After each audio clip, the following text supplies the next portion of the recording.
Well, hello there, third graders. It's good to see you, even though I'm on a video. Hey, I got all your letters.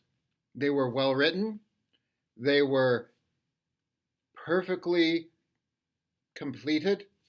I was very impressed with what you had to say about not having school on Saturdays. Let me just mention a couple that I read that were particularly impressive.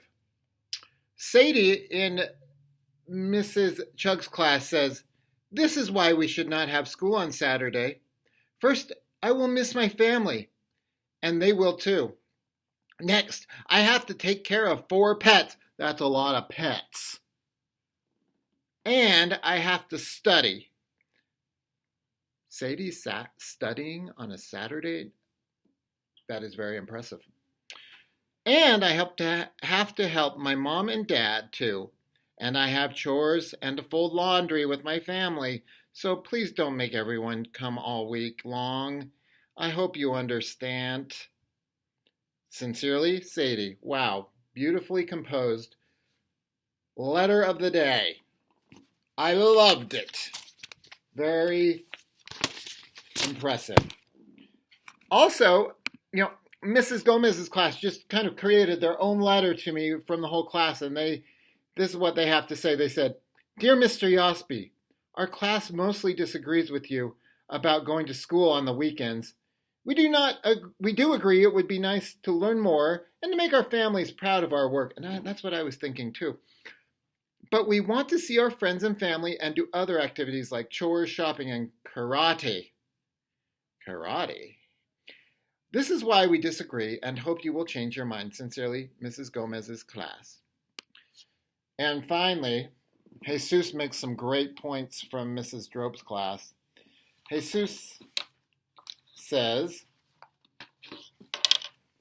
"Why we shouldn't come to school on Saturday and Sunday. Number 1, so then we can have a break from math. So then we can live when our break is done. Number 2, we don't get tired from school. We might have to go somewhere away, somewhere important. Number 3, and we might have to go to the store. Sincerely, Jesus." Very impressive writing. So I've read all your letters, and last night as I contemplated and thought about each letter and the importance that each letter had in my heart, I decided to go down to the basement and there think deeply and ponder. And while I was in the basement, surrounded by my chickens, they started pecking at my feet. Little Elizabeth was so cute. She was so cute, just pecking away at my toenails, chewing away at the disgustingness that was under it. And poor Becky, she couldn't lay any eggs, but once I went down, she laid 14 eggs in 1 hour, a new world record. And I was feeding the chickens, just feeding them. And I was thinking, these third graders have made their point clear. In my brain, I now understand why, even though this is a fine, fine school with fine, fine students and fine, fine teachers, that why it's important that we don't have school on Saturdays. It was very clear. It came like a premonition,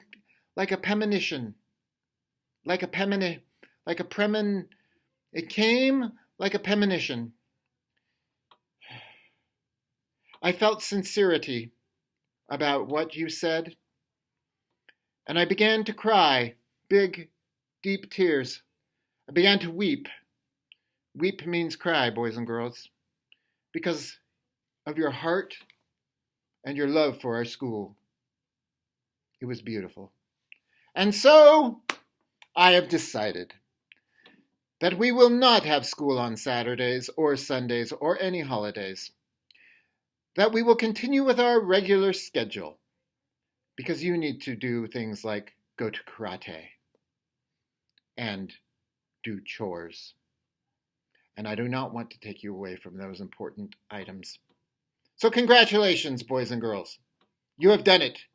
You convinced the Almighty Yospi that we shall not have school on Saturdays or Sundays, and I am sad that I even brought it up as a possibility. Well, I'm certainly glad you go to Columbia because this is the best school. It's a fine, fine school with fine, fine teachers and fine, fine students and a fine, fine chickens in the basement. Have a great day, everyone, and I won't be seeing you on Saturday or Sunday, but maybe on Christmas. I'm still thinking about that.